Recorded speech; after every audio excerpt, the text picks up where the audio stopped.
del término avivamiento? ¿Solo dos? ¿Cuántos han escuchado hablar del término avivamiento? Todos han escuchado hablar del término avivamiento. Empezó a sonar por ahí de los años 80, aunque no es exclusivo de los años 80, viene desde más atrás, pero en los años 80, mediante la revolución del pensamiento pentecostal a través de un líder cristiano norteamericano llamado Jimmy Swaggart. Y a través de Jimmy Swaggart se empezaron a ver muchísimas actos y manifestaciones del poder de Dios y se empezó a hablar de un avivamiento. La palabra avivamiento no es bíblica en su sentido estricto. Muchos pastores, incluyéndome, usamos más la palabra reforma o cambio. Sin embargo, tenemos que entender, llámese como quiera llamarse, que es claro que hoy en día estamos más que nunca urgidos de que venga un avivamiento o que venga un cambio. Y que este cambio vuelva a suceder dentro de la iglesia. Ahora bien, la palabra avivamiento tiene varios sentidos conceptuales. Dentro de lo que podemos citar está volver a tener sentido, volver en sí, recobrar el vigor. Y entonces cuando menciono estos conceptos ligados al término avivamiento, me pregunto cuántas iglesias hoy en día necesitan volver a tener sentido, necesitan volver en sí o necesitan recobrar el vigor. Me asombra más la implicación de este concepto porque implica algo que tiene vida, pero que esta vida se va apagando poco a poco y que necesita ser revivida, necesita ser avivada para que vuelva a tener el estado de lo que antes era. Entonces el término avivamiento se ha empezado a utilizar muchísimo de los 80 a nuestra fecha y tenemos que entender qué es y qué no es y según la Biblia cómo podemos llegar a un verdadero avivamiento sobre el fundamento bíblico, no sobre el fundamento de lo que otras personas nos han dicho que debe ser. En la Biblia podemos encontrar tres grandes nueves relacionados a avivamientos y estos son el capítulo 9 de Esdras, el capítulo 9 de Daniel y el capítulo que vamos a estudiar hoy, el capítulo 9 del libro de Nehemías. Todos ellos están vinculados en promesa con lo que Dios le había dicho a Israel en Segunda de Crónicas, capítulo 7, versículo 14. Si se humillare mi pueblo, sobre el cual mi nombre es invocado, y oraren y buscaren mi rostro y se volvieren de sus malos caminos, yo escucharé desde los cielos, perdonaré sus pecados y sanaré su tierra. Todos los grandes textos, los grandes 9 de la Biblia, ya les dije, Esdras capítulo 9, Nehemías capítulo 9 y Daniel capítulo 9, cuando salga de aquí sería bueno que los lea completos. Entenderá que todos están ligados a la promesa incondicional de Dios de sostenerse fiel al pacto que había establecido con Israel. Si ustedes me buscan de todo corazón, yo los escucharé, yo los perdonaré y yo sanaré la tierra de todo el mal que ha venido sobre ella. Entonces, un estudio integral del capítulo 9 de Nehemías nos lleva a entender que el capítulo puede ser dividido en tres secciones. La primera es la confesión de pecados. La segunda es la alabanza por las grandes obras de Dios. Y finalmente la tercera va ligada a la gran gracia y misericordia de Dios. Precisamente el capítulo 9 de Nehemías, de una manera completamente armónica, nos relata estas tres secciones como los principios teológicos y doctrinales de un verdadero avivamiento fundamentado en la palabra de Dios. No sobre invento de hombres, no sobre emociones o sensaciones o lo que nos gustaría que fuera, más la Biblia nos pone un perfil claramente establecido de lo que es un avivamiento según la misma palabra de Dios. Tal y como lo dice, y lo acabamos de citar, Segunda de Crónicas 7, versículo 14, buscar el rostro del Señor. Entonces, el concepto de avivamiento. Muchas personas quizás han escuchado hablar del término avivamiento, quizás otros no tanto. Puedo decir que al menos hasta hace unos años era un término muy usado en las iglesias, principalmente de corte pentecostal, donde predicaban abiertamente que el Espíritu Santo estaba trayendo un avivamiento y la iglesia estaba experimentando una libertad nunca antes vista en aspectos como alabanza y en manifestaciones del Espíritu. Entonces estaba hablando del reposo en el Espíritu, de la risa santa, de que caía escarcha del cielo. Se estaba hablando de que las personas finalmente estaban alabando al Señor, danzando y con pandero y con danza y otro montón de situaciones que se dan. Y no estamos aquí para desautorizar eso. No estamos aquí para juzgar y decir eso no era avivamiento o eso no es lo que Dios quería traer. Es probable que Dios quería traer algún tipo de refresco espiritual a la iglesia en ese tiempo, sin entrar en detalles de lo que significa la risa santa, de lo que significa el reposo en el Espíritu y ninguna de esas situaciones que se dan. No pretendemos juzgarlas, ninguna de ellas. Para eso está un Dios en los cielos que sabe lo que es verdadero y lo que es falso. Mas el cristiano debe entender que eso quizás no debe ser llamado avivamiento por aspectos muy puntuales de lo que la Biblia nos dice. Pienso que quizás muchos querían tanto que sucediera un avivamiento que se enfocaron en el sentir y no en lo fundamental. Y es que durante muchos años he buscado y he visto que hay personas que realmente quieren acercarse a Dios, pero quieren sentir algo de Él. Yo quiero sentir que Dios es real, yo quiero sentir cuál es el poder de Dios, yo quiero sentir la manifestación poderosa y espiritual de lo que su Espíritu Santo puede hacer en sus hijos. Mas eso es real, pero debe haber una serie de pasos y principios que sucedan en nuestra vida de forma individual para que todo eso pueda llevarse a cabo. No estamos diciendo que el Espíritu de Dios no puede actuar con poder porque hemos estudiado que el Espíritu de Dios tiene poder. No estamos diciendo que el Espíritu de Dios no se pueda manifestar en medio de su pueblo y no pueda llevarlo a un nuevo conocimiento y una nueva revelación de lo que es Dios. Pero todas esas cosas deben suceder bajo principios espirituales básicos y específicos que preceden todo el poder que vendrá después. Entonces el término avivamiento a algunos no nos gusta usarlo porque muchas personas hartas y cansadas del espectáculo y el sensacionalismo que quizás en algunos otros lugares se le ha dado al término, hemos preferido no usarlo para buscar una teología más equilibrada y más central. Mas es correcto decir que aunque la Biblia no lo menciona puntualmente, nos establece que lo que es llamado por avivamiento siempre, sí o sí, va a venir a través de una total rendición a lo que esta palabra dice.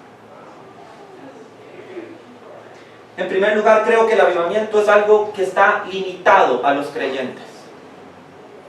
Hay algunos que dicen que el avivamiento es cuando muchas personas vienen a Cristo, otros dicen que es cuando los que están en la iglesia son avivados y despertados por el Espíritu de Dios. Yo creo que son ambas y debe ir ligado. Mas sí creo que primero debe ser vuelta nuevamente a apasionar la iglesia para que la iglesia vaya y testifique a las personas de Cristo. Sí creo que los que estamos dentro debemos ser nuevamente apasionados por Dios y cuando esto suceda, muchos vendrán a los pies del Señor a través de nuestro testimonio. También aquí es donde creo que las definiciones de avivamiento que dijimos al principio vuelven a tomar un sentido más práctico. Y no crea que solo estoy filosofando sobre un término, ahorita vamos a entrar en detalle a la lectura que nos ocupa hoy. Pero si avivamiento es recobrar el sentido, y el sentido de la iglesia es predicar el Evangelio, un avivamiento repercutiría en una predicación correcta del Evangelio y de la doctrina bíblica. Si el avivamiento es volver en sí, es porque tenemos que reconocer que muchos cristianos dormitan, como en un sueño espiritual que los mantiene pasivos. Y finalmente, si el avivamiento es recobrar el vigor, quizás debemos reconocer que la iglesia está perdiendo fuerza para influir en el mundo y no que el mundo influya en ella. Entonces, ¿es necesario un avivamiento? Por supuesto que sí. Tampoco pensamos que el avivamiento es algo masivo, permítame decirle, quisiéramos que lo fuera, pero no va a ser algo masivo. Creo que en los tiempos en los que estamos y hacia dónde nos dirigimos, veremos a una iglesia globalizada cada vez más hundida en la apostasía. Pero pienso que el avivamiento debe ser personal en cada creyente y que se conformará a una pequeña manada como nos llama el Señor.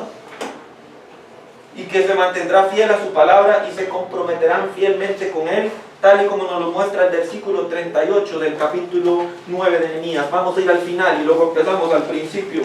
El capítulo 38 del capítulo 9 dice: a causa pues de todo esto, nosotros hacemos fiel promesa y la escribimos firmada por nuestros príncipes, por nuestros levitas y por nuestros sacerdotes. El pueblo de Israel se está comprometiendo delante de Dios a todo lo que vamos a empezar a estudiar. Un avivamiento vendrá cuando cada persona entienda que el trato con Dios es un compromiso fiel y permanente. Pero empieza por cada uno de nosotros que está aquí sentado, e incluyendo al que está de pie predicando. Un avivamiento no puede empezar como una sensación, como un mover de manifestaciones de poder o como una sensación espiritual cuando hay temas urgentes, doctrinales en la iglesia que hay que atacar y hay que empezar a buscar.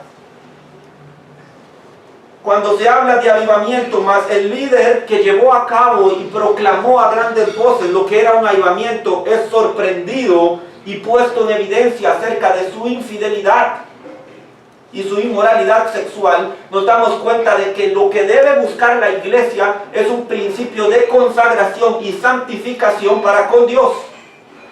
Y esto es un asunto no congregacional, sino personal. El avivamiento, como la gente lo espera, lo verá cuando cada individuo en particular limpie su vida y la ponga a cuenta delante de Dios. Y a partir de ahí empezamos a hablar de una iglesia con poder y con plenas acreditaciones espirituales para hacer el testimonio y dar el testimonio que Dios está esperando con él, no con hipocresía, sino con verdad. Como dice la Escritura en el libro de Juan capítulo 4, porque Dios anda buscando adoradores en espíritu y en verdad. Entonces, esto no es una cuestión masiva.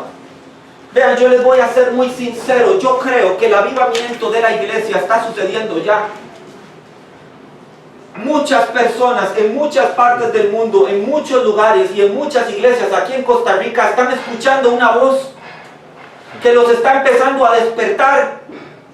Es una voz no audible, pero sí completamente entendible, que nos está diciendo: eso que se está predicando ahí está mal. Esa doctrina está mal, esa actitud pastoral, esa forma de llevar las cosas, esa manera de expansionista de la iglesia, por alguna razón está mal. Y hay espíritus que se están empezando a sentir incomodados por Dios, a que busquen lugares donde se predique la sana doctrina, a que busquen lugares de refugio verdaderamente espiritual, porque los tiempos son malos. Y yo creo que a estas personas el Señor las está llamando. Yo he entendido que hay una voz que muchos cristianos están siguiendo y están obedeciendo, y dice: es el momento ya, porque el Señor está a las puertas. Y hay muchas personas, quizás no serán las iglesias más poderosas, quizás no serán las más grandes, y tampoco digo que en las grandes y poderosas se esté predicando mal, pero digo que hay grupos de personas que están siendo llamadas e inquietadas por Dios a buscar y a inquirir más en su palabra, y a tener un mayor conocimiento y un mayor fundamento de su fe por las cosas que la iglesia va a experimentar pronto, por las circunstancias que el mundo está rodeando. Y esto no es una predicación alarmista, voy a hablar de avivamiento.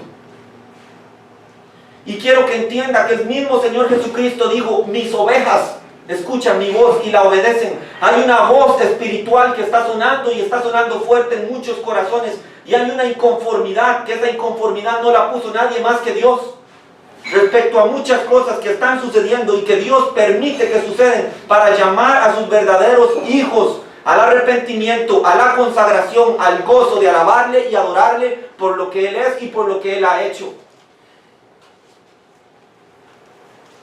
Y entonces viene el primer punto específico de lo que es un avivamiento: confesión de pecados. Eso se lo brincan los que hablan de avivamiento hoy en día, porque dicen que avivamiento es experiencia, mas no se dan cuenta que para que usted tenga una verdadera experiencia con el Espíritu Santo, por eso se le llama santo, Espíritu Santo de Dios, usted debe estar caminando en santidad. Y dice el capítulo 9, versículo 1 y 2: en el día 24 del mismo mes se reunieron los hijos de Israel en ayuno y con cilicio y tierra sobre sí.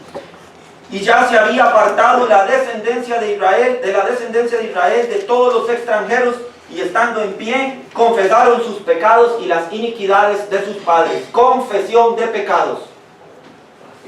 Israel toda había dejado la celebración que enmarcaba el capítulo 8 de Nehemías, que era la fiesta de los tabernáculos. Lo estudiamos la semana pasada. Y en el capítulo 9 toma una actitud de humillación. No se nos dice en el capítulo 9 que volvieran a llorar, como si lo hicieron en el capítulo 8, y que ese quebrantamiento espiritual lo estudiamos la semana anterior como parte de una confrontación de nuestros pecados personales con la cruz de Cristo. Y cuando nuestra vida pecaminosa y una naturaleza pecaminosa es confrontada contra la cruz de Cristo, el primer regalo de salvación es quebrantamiento. Y por eso el Señor Jesucristo en el Sermón del Monte, en las bienaventuranzas, dice: bienaventurados los que lloran, porque ellos recibirán consolación. Entonces tenemos que entender que lo que está sucediendo aquí es un quebrantamiento a raíz de nuestra naturaleza humana, espiritual, caída. Y eso ha sucedido y ha acontecido en el capítulo 8 hasta el punto en donde los sacerdotes y levitas mandan a callar al pueblo y les dicen: ya no lloren más, porque ahora es tiempo de celebrar. Y estudiamos tres cosas específicas que vemos en el capítulo 8 de Nehemías. Número 1 es entender la palabra de Dios. Número 2 es aplicar la palabra de Dios con el arrepentimiento y quebrantamiento que eso lleva. Número 3 es gozarse en la palabra de Dios. Entonces eso nos lleva al capítulo 9 y dice: ya no están llorando más, pero se han pasado un tiempo en ayuno, se han puesto su ropa de silicio. La ropa de silicio puede ser, según el contexto cultural, o una capa negra de tipo velludo, probablemente de algún tipo de pelaje de oveja, o un cinturón negro con las mismas características. Y dice que ellos se han puesto ese silicio y como parte del ritual de lamentación se han echado tierra sobre sus cabezas. Y esto es una clara señal, ya no más de duelo, sino de lamentación. Es muy distinto el duelo a la lamentación. La lamentación tiene lugar y lleva el lugar después de que todo el proceso de confrontación se ha llevado a cabo. Nosotros nos lamentamos de nuestra situación como seres humanos imposibilitados de agradar y glorificar a Dios en nuestra naturaleza humana. Y entonces la actitud que está tomando el pueblo de Israel, todo como una asamblea, es de humillación delante de Dios. Usted puede ir en el mismo capítulo 9, sobre el final, en el versículo 36, dice: he aquí, hoy somos siervos. Quiere decir que toda su evidencia externa de ayuno, de silicio y de arrojarse tierra sobre sí, va orientado hacia humillarse delante de Dios, a causa de sus propios pecados y de los pecados de sus antecesores, por los cuales ellos hoy están en la situación de dolor. Y entonces tenemos que encontrar que en esta ocasión Israel ha tomado las acciones que la misma palabra les ha revelado deben hacer. Pues dice el versículo 2 que ya se había apartado de la descendencia de Israel todos los extranjeros. Esto lo encontramos según lo que Israel ha estado leyendo. Recuerde que en el capítulo 8 se nos ha dado que Israel ha estado leyendo la ley por varios días. Llevan cerca de 7 días, durante toda la celebración de los tabernáculos han leído la ley. Probablemente llegaron al texto en Deuteronomio donde se le prohíbe a Israel mezclarse con las demás naciones por un aspecto muy importante. Las demás naciones, Israel no era llamado a ser como las demás naciones. Dios no escoge una persona para que dice: vive igual, nada más hazte llamar hijo mío, o pueblo mío, o cristiano. Le dice: si te estoy llamando, dice el apóstol Pedro en su primera carta, dice, para anunciar las virtudes de aquel que nos llamó de las tinieblas a su luz admirable. Quiere decir que un cristiano es apartado y sacado del mundo, no para seguir comportándose con el mundo y tener los hábitos que el mundo dice, sino para ser diferente y serle luz. Entonces empezamos a ver cómo Israel dice: quiero, por mi propio entendimiento y revelación de lo que la ley me ha dicho, según la lectura y revelación de la palabra, yo voy a sacar a todos los extranjeros de en medio de mí para que ellos no estén influyendo más en mi pensamiento. Ya le había pasado a Israel, fue el primer mandato que Dios les dio cuando les entregó la tierra prometida. Dicen: apártense completamente de las naciones extranjeras, porque cuando ellos entren en medio de su congregación, los van a ir incitando y los van a ir convenciendo y los van a ir trayendo cada vez más al mundo. Cuando se van a dar cuenta, el mundo va a estar metido en medio de ustedes, como sucede en el versículo 2 de Nehemías 9. Entonces, el principio bíblico de consagración es muy diferente. Dios nos está llamando hoy en día a la iglesia de Él a consagrarnos, a expulsar de nuestras congregaciones y de nuestras vidas toda la influencia mundana, toda la influencia extranjera. Es necesario, como parte del proceso de avivamiento espiritual, que nosotros nos desprendamos de toda la influencia, de todo el amor que a veces hay en nuestras vidas para con el mundo. Y el mundo le está diciendo a la gente y a las personas cómo debe actuar. Vea, cada uno de nosotros hoy anda vestido de alguna forma porque de alguna manera el mundo le dijo, esa es la moda. Así no vas a andar haciendo el ridículo, así te ves bien.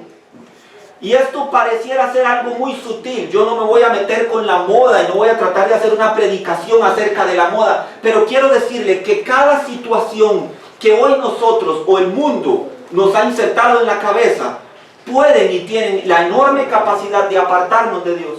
La música que escuchamos, las cosas que decimos, la manera en que queremos vernos. Se ha puesto a pensar, contestaba una pregunta hace varios meses respecto a lo que son, digamos, las apariencias externas. ¿Por qué una muchacha hoy en día considera que debe ponerse algún implante de senos? Una vez una muchacha, hace ya varios años de eso, llegó a preguntarme eso. Y yo le digo, ¿acaso Dios, cuando te creó así, se equivocó? Entonces, ¿quién te dijo que necesitas tener senos grandes para agradar al mundo? Fue el mundo el que te lo dijo.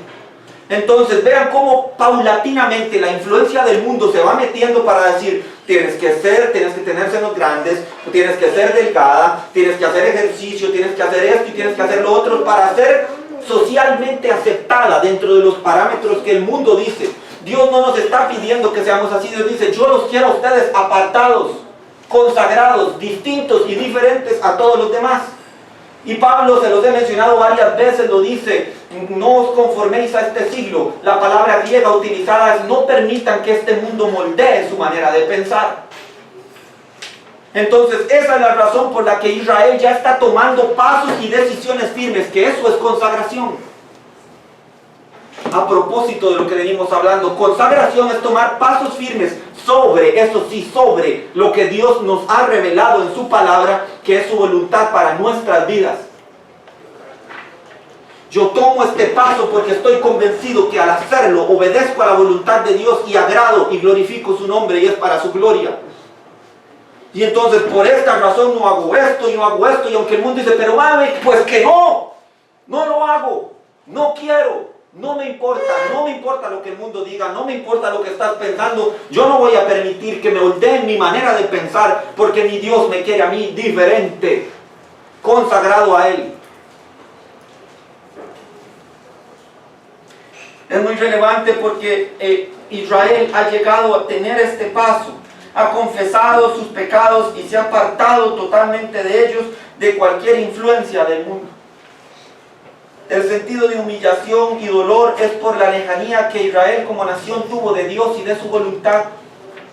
La intención de la humillación era volverse a someter a la voluntad de Dios y apartarse de una buena vez de aquellas influencias extranjeras que los podían llevar a apartarse nuevamente de Dios.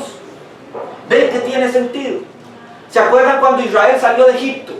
Salió con pendientes, con aretes, con collares, con cosas de oro. Después de cierto tiempo, en el Sinaí, se les ocurrió la gran idea de tomar sus pendientes, sus brazaletes, sus collares y fundir y hacer un ídolo de oro, un becerro, y arrodillarse ante él. Nadie se arrodilla a un becerro de la noche a la mañana, sino que traen collarcitos, brazaletes y aretitos del mundo que poco a poco lo van llevando a inclinarse ante un becerro.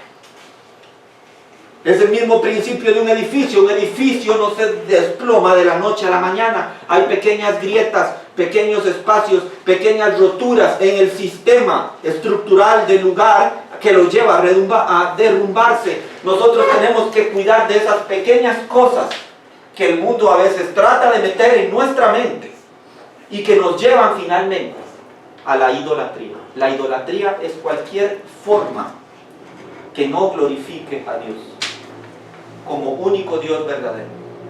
Jehová Dios, dice en Deuteronomio, uno es, el único Dios verdadero, ese es Jehová, Dios de Israel y Dios de su pueblo escogido hoy en día.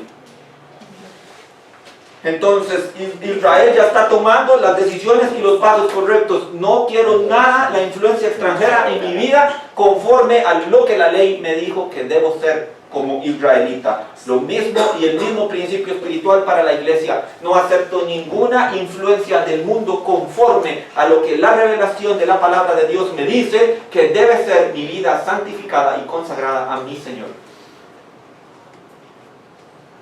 Entonces, en este punto Dios requiere de un pueblo que ya entendió su palabra, que tome decisiones, aunque éstas sean difíciles y representen sacrificios de nuestra parte. El apóstol Pablo dice: os ruego pues, hermanos, por las misericordias de Dios, que presentéis vuestros cuerpos en sacrificio vivo. Esto es, Dios no lo va a venir a usted a decirle: venga, lo voy a llevar de la manita al altar. Le toca a usted. Cristo ya murió, Cristo ya sacrificó, Cristo ya derramó su sangre por usted. El sacrificio personal de esas cositas que nos gustan, las no son correctas delante de Dios, nos toca a cada uno de nosotros. Versículo 3, la Biblia como fundamento de todo avivamiento. Y puestos de pie en su lugar, leyeron el libro de la ley de Jehová su Dios, la cuarta parte del día. Esto fueron durante 3 horas, leyeron la Biblia, y la cuarta parte, o sea, otras 3 horas, confesaron sus pecados y adoraron a Jehová su Dios. Hay un elemento contextual que debemos considerar en esta lectura. Israel no ha tenido la ley de Dios por muchos años. Cuando estuvieron en Babilonia deportados, ellos no tenían la ley para leerla. Ellos no iban a decir: bueno, voy a tomar un descanso de mis funciones de esclavo y voy a ir a leer Éxodo. Ellos no podían deleitarse en ella ni arrepentirse por la revelación que la ley de Dios estaba trayendo a sus vidas. Por muchos años estuvieron ausentes de ella. Ellos debieron esperar mucho tiempo para este momento que se empieza a gestar en el capítulo 8 de Nehemías. Esta es la razón de su humillación, de la confesión de sus pecados y de su gozo posterior. Finalmente, el pueblo de dura cerviz, como lo llama el profeta Isaías, estaba entendiendo que su razón de ser estaba fundamentado en la palabra de Dios. Debería apuntar esta frase: finalmente. Y póngale no el pueblo de Israel, póngale su nombre. Finalmente yo, David Navarro, cabezón de dura cerviz, ¿qué significa? Está entendiendo en su corazón que la razón de ser de mi vida está fundamentado en la revelación de Dios por medio de su palabra.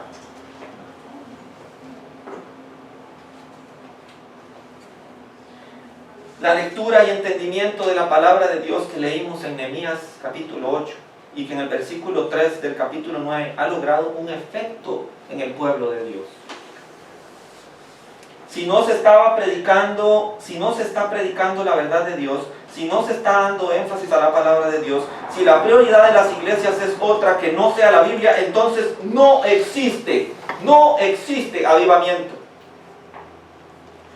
Por más que encuentre personas danzando y girando banderas y ganando velos y haciendo lo que usted quiera y hablando en lenguas y puede llover escarcha y oro y lo que usted quiera, mas si no se le está dando prioridad a la sana doctrina de la palabra de Dios, no es avivamiento.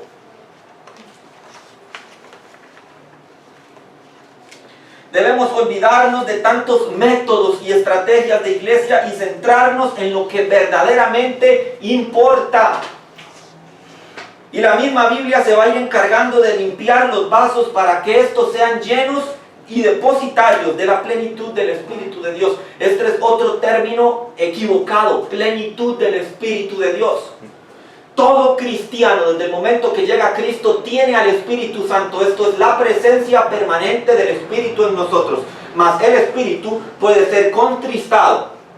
El Espíritu puede ser apartado. e ignorado en las vidas a raíz del pecado de cristianos. En la medida que el cristiano conoce la voluntad de Dios y la obedece, le da espacio al Espíritu Santo para que tenga llenura y plenitud en su vida, que son dos aspectos completamente diferentes. Miren, el versículo 13 nos dice que por 3 horas leían la Biblia y por 3 horas confesaban sus pecados y adoraban a Dios. Esto es importantísimo porque la palabra de Dios está teniendo un efecto en las vidas de las personas y como consecuencia de esto en la identidad nacional de Israel. Israel, por medio de la Biblia, está siendo purificada para volver a ser lo que antes era. Mi pregunta para ustedes es, ¿necesita la iglesia de Cristo hoy en día volver a las bases para que las bases la purifiquen? Un día después una persona me preguntaba, yo no entiendo cómo un pastor puede voltearse a predicar herejías y tonterías como prosperidad, como metafísica, confesión positiva, yo lo creo, yo lo declaro, y cómo pueden predicar esas harta cantidad de tonterías. Y yo le digo, es probable que ese predicador lleve ya tiempo y años apartado de esto. Mire mi hermano, porque cuando yo busco en la Biblia y digo, vamos a ver si decretar es bíblico, y busco en la Biblia y me la leo completa, yo digo, es que caramba, ni Pablo, ni Pedro, ni Juan, ni el Señor Jesucristo, nadie decretó. Moisés no decretó, Isaías no decretó, Jeremías no decretó, David no decretó y era rey.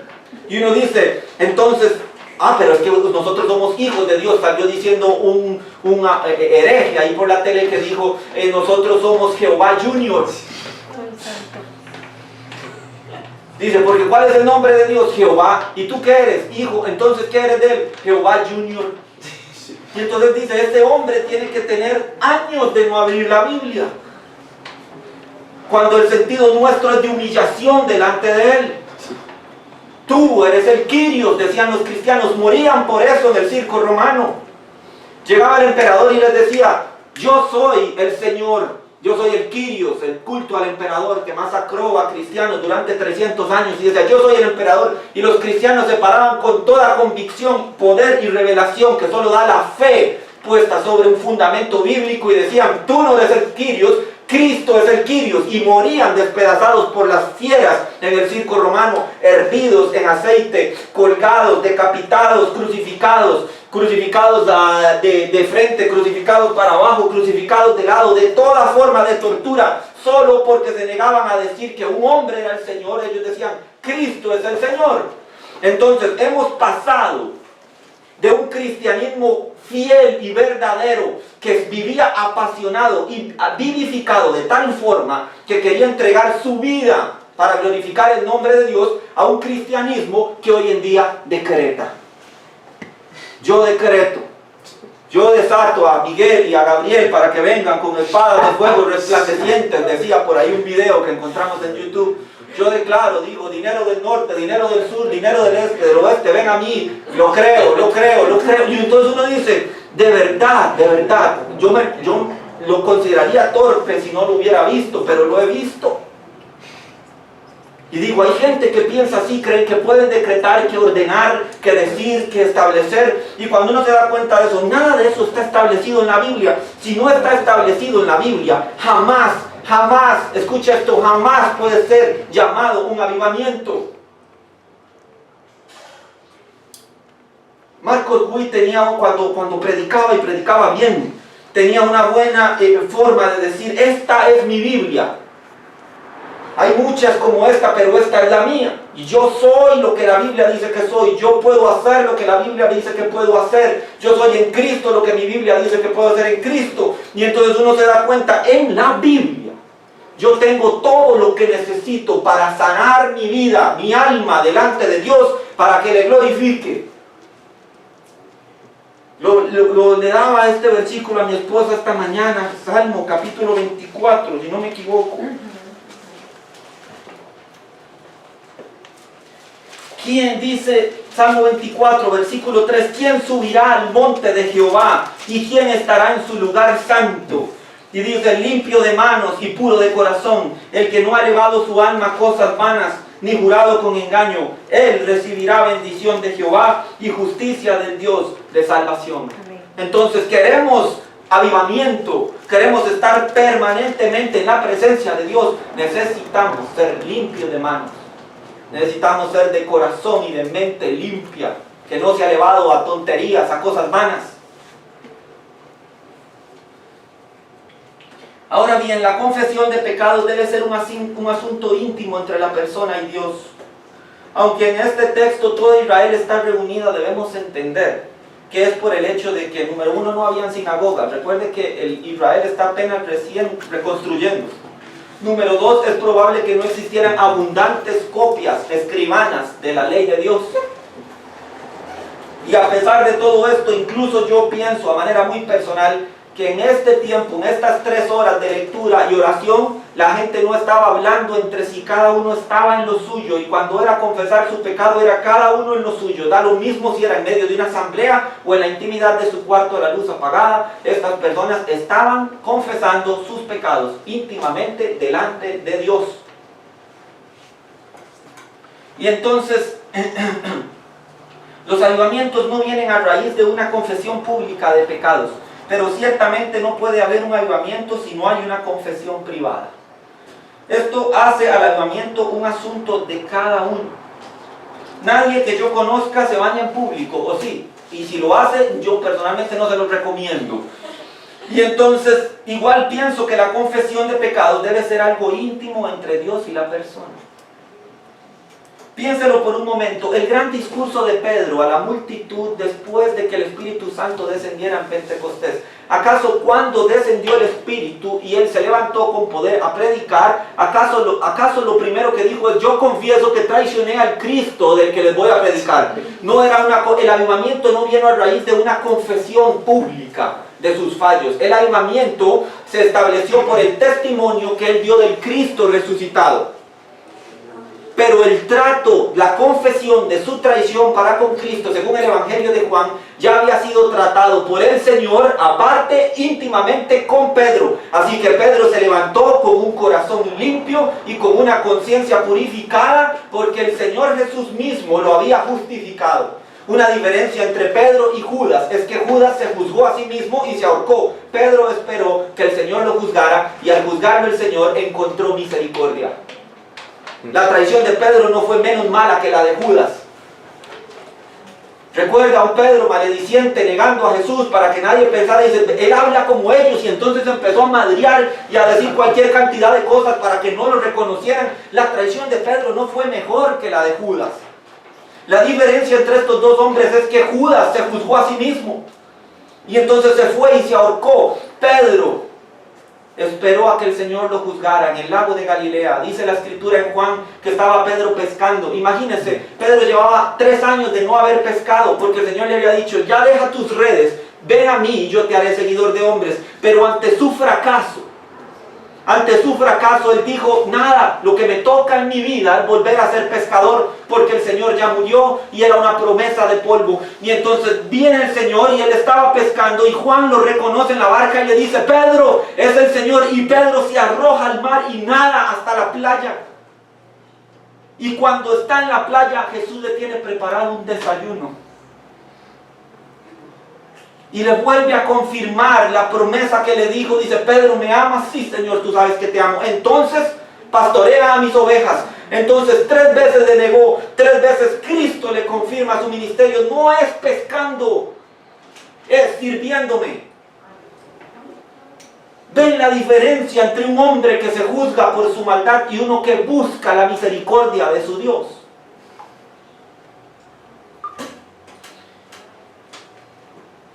Y por eso Pedro, con un conocimiento vivo y claro del Cristo resucitado, se levanta el día de Pentecostés y dice: más de 3,000 personas fueron añadidas ese día a la iglesia. Pero no nació de un, bueno, vamos a ver si viene el Espíritu, o desciende escarcha, o tenemos algún tipo de risa santa o algo así. Fue primeramente purificado por la sangre del Cordero que quita el pecado del mundo. Y número 2, fue testificando y glorificando acerca de ese Cristo.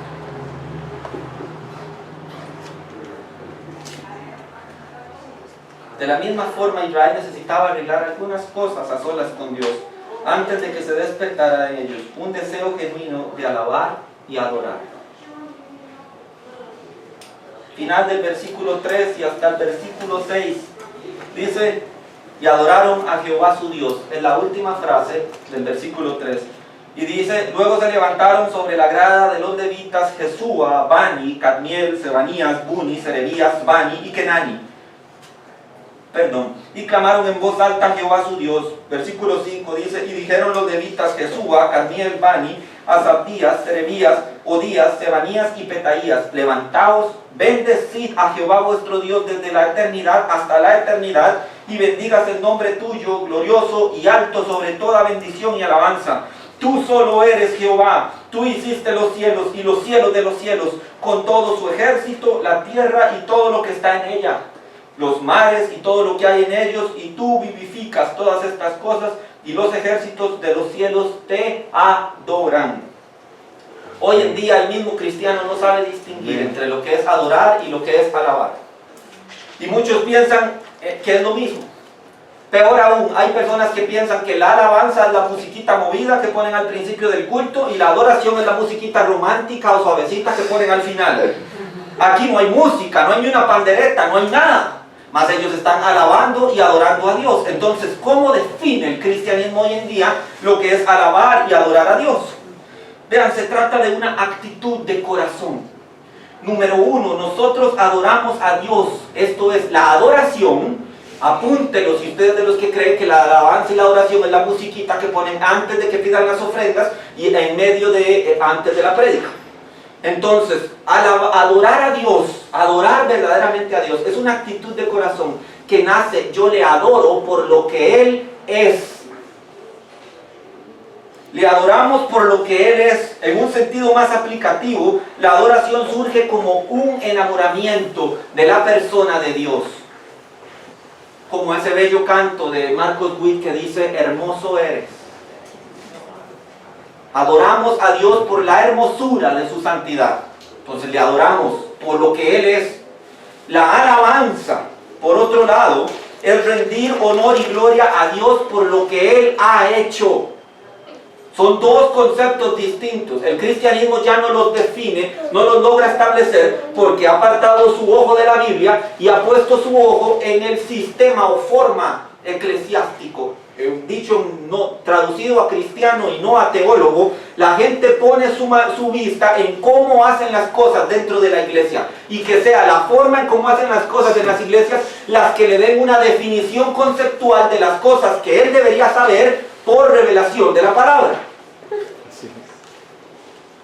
Entonces, alabamos a Dios por lo que Él ha hecho. Entonces, ¿cuál es el motivo de alabanza del cristiano? Del cristiano, no de Israel, del cristiano. La cruz de Cristo, la obra de salvación, la santificación, la restauración, la justificación, la regeneración. Y finalmente alabamos por lo que Él hará, que es el rapto de la iglesia, el día en que nuestros cuerpos sean glorificados y estemos por la eternidad con Él. Ahora, son razones suficientes para alabar todos los días de nuestra vida. Entonces, esta sección de alabanza es la sección más grande del libro del capítulo 9 de Nehemías. Va desde el versículo 6 hasta el versículo 35. Hace un detalle específico de las diferentes cosas, las obras que Dios ha hecho para con Israel, de cómo los escogió, cómo los liberó de Egipto, cómo los guardó en el desierto, cómo les entregó la tierra, cómo los perdonó una y otra vez a través de sus rebeliones, cómo los volvió a traer a la tierra. Entonces, es una alabanza específica por las grandes cosas que Dios ha hecho en Israel. Entonces es muy claro que el resultado de un verdadero avivamiento es una libertad espiritual para alabar y adorar a Dios. Muchas personas piensan que el avivamiento se trata de ellos y de lo que ellos van a recibir y experimentar por el mover del Espíritu Santo, y no se dan cuenta que el avivamiento no se trata de nosotros como iglesia, sino de Dios. el Dios de los cielos, que por Él es y por lo que Él ha hecho. Un avivamiento nos lleva a glorificar a Dios y la obra de salvación a través de su Hijo Jesucristo, así como les decía anteriormente, a anhelar no en nuestro corazón el rapto. El cristiano ha tratado de traer a Dios a la tierra para ser un personaje accesible, que esté al alcance de todos. Ojo, esto pasa mucho en los ministerios juveniles. Y yo lo he escuchado, si Jesús estuviera en la tierra andaría con tenis Converse y andaría, tratan de presentar a Cristo como un compita, como un mae, como alguien así. Y Jesucristo no es nada de eso. Él debe ser predicado en su majestad, su poderío y su santidad. Las personas no necesitan verle a Él como un compinche, sino como el ser exaltado que Él es. Y la revelación de la persona de Cristo, sin necesidad de simplificar su imagen, es suficiente para cautivar el corazón de las personas. Presente a Cristo como el Señor y las personas lo recibirán como su Señor. Preséntelo como un compita o como un mae y lo recibirán como eso, y no tendrán la devoción y la consagración suficiente para presentarse delante de Él. No estamos tratando de adaptar el mensaje bíblico para que la gente crea. Estamos predicando lo que la Biblia dice acerca del Dios de la Biblia, y la gente creerá. Porque nuestra labor es predicarla, no convencerlos. Que los convenza el Espíritu Santo de Dios. Nosotros predicamos lo que la Biblia dice acerca de Él. Y les presentamos a las personas al Cristo que la Biblia dice, le guste a algunos o no le guste. Es que me decía, y se los contaba de prédicas atrás, una compañera, es que yo creo que Cristo es como un cachorrito. Pues bueno, a usted le gustará creer eso, pero Cristo no es un cachorro. Dice la Escritura que Él es el león de Judá.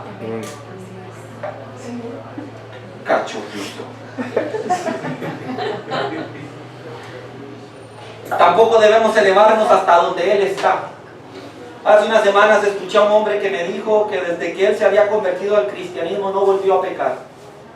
Y que por 20 años no había pecado de hecho, de cohecho, u omisión, ni de palabra o pensamiento. Sino que vivía en un estado de santificación tal y como la Biblia lo mandaba. Cuando yo escuché esto entendí que este hombre se estaba elevando a sí mismo hasta Dios. Él no ha entendido lo que es santificación. Y por tanto es el más grande hipócrita que he escuchado y mentiroso patológico, o es la persona más engañada del mundo. Una de las dos. En mi buen entender me gusta pensar que esa persona ha sido engañada por algún falso ministro, ha escuchado una verdad espiritual, una falsedad espiritual. Porque si entendiera el proceso de santificación, sabría que ningún hombre puede ser desprovisto de su naturaleza caída. Y que mientras estemos en este envase natural y humano, somos debilitados por ello. Mas es increíble lo que la Biblia es, cuando mi cuerpo se va debilitando por los años, mi espíritu va creciendo. Y las pasiones que antes teníamos en nuestros cuerpos van disminuyendo en la medida que se va acercando el momento en que el Señor está con nosotros.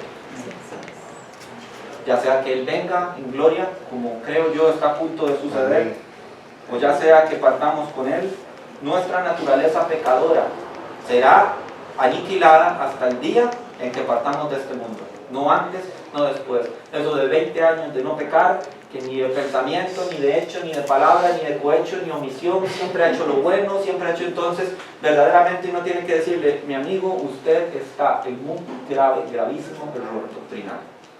Y dígame cuál es la iglesia a la que usted va para no acercarme ni a metros de él. Finalmente, y cierro con esto, hay un impacto nacional en un verdadero avivamiento. Vean lo que dice, y nos vamos a mover hasta el versículo 34 y versículo 35. Dice, nuestros reyes, nuestros príncipes, nuestros sacerdotes y nuestros padres no pusieron por obra tu ley, ni atendieron a tus mandamientos y a tus testimonios con que les amonestabas. Y ellos en su reino y tú mucho bien que les diste, y la tierra espaciosa y fértil que entregaste delante de ellos, no te sirvieron ni se convirtieron de sus malas obras. Finalmente vemos el efecto de carácter nacional y de impacto de un avivamiento verdadero fundamentado en la palabra de Dios. Y es que el pueblo enteramente pide perdón por los pecados de sus líderes. La lejanía y corrupción de los líderes de la nación hebrea llevaron a todo el pueblo a apartarse de Dios en el pasado. Por esta razón, Israel como nación confiesa los pecados de sus antepasados y pide perdón por los errores de sus gobernantes, aunque el pecado es un dilema personal que debe ser tratado por Dios a través de la confesión y arrepentimiento personal. También en la palabra Dios nos manda a orar por nuestros gobernantes, pues sus decisiones y su lejanía de Dios arrastra a todo un pueblo al castigo y a la ira de Dios. Puntualmente le pongo un ejemplo que todos pudimos ver hace 2 semanas atrás. Se izó la bandera de diversidad sexual junto con el pabellón nacional. Primer gran pecado de este hombre. Dios nos libre si este es un hombre de mal.